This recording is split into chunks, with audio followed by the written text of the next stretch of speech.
ইয়া আইয়ুহাল ইনসান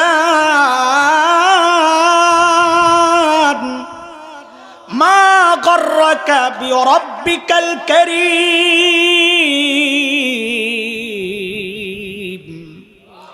ওরে মানুষ, ওই কারীম রবের ব্যাপারে তোরে কে ধোকায় ফেললো? যে চোখ দিয়া তুই গুনাহ করস রে বান্দা, ওই চোখ তোরে নায়ক নায়িকা দেয় নাই, আমি কারীম রব দিছি, না চাইতে দিছি।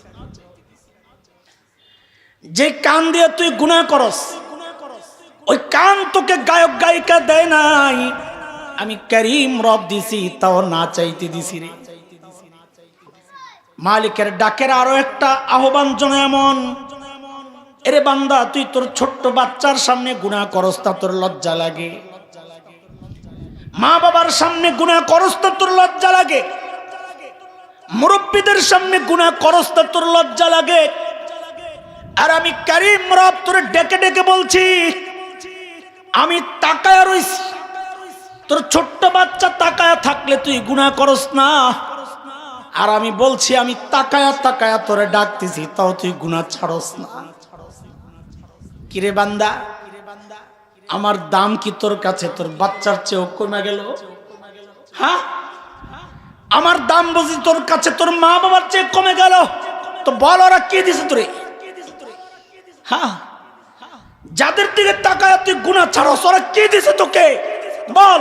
মা গররাকা বিরাব্বিকাল কারীম, কে তোকে ধোকায় ফেললো তোর কারীম রবের ব্যাপারে? কে কি, কার কাছ থেকে তুই কি পাইয়া আমারে ভুলে গেলি? বল।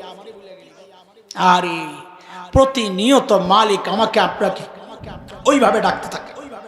কখন? যখন আমরা গুনার দিকে আগাই। মুহতারাম হাজরিন, এই জন্য গুনাহ করার সময় যদি এই চিন্তাটা মাথায় ঢুকানো যায়, আমারে কে দেখতেছেন? আমি কাঁদতেছিলাম, ঠিক উল্টা চিন্তা করে, ঠিক উল্টা চিন্তা। আরে আমার মালিক যদি ঠিক উল্টা প্রশ্নটাই আমারে করেন, তো আমি কি জবাব দিব? উল্টা প্রশ্ন মানি। আমার যখন হিসাব দেওয়ার পালা আসবে, আমি যখন আমার মালিকের সামনে দাঁড়াবো হিসাব দেওয়ার জন্য, তখন আমার মালিক যদি আমাকে বলে বসেন, এরে হাসান জামিল, দুনিয়ায় তো তোকে এই চোখের নেয়ামতটা দিছিলাম, তুই ভোগও করছস, এখন আযাবটা একটু বাড়াইয়া দে, তা আমি কি জবাব দিব? যুবক, তুমি কি জবাব দিবা?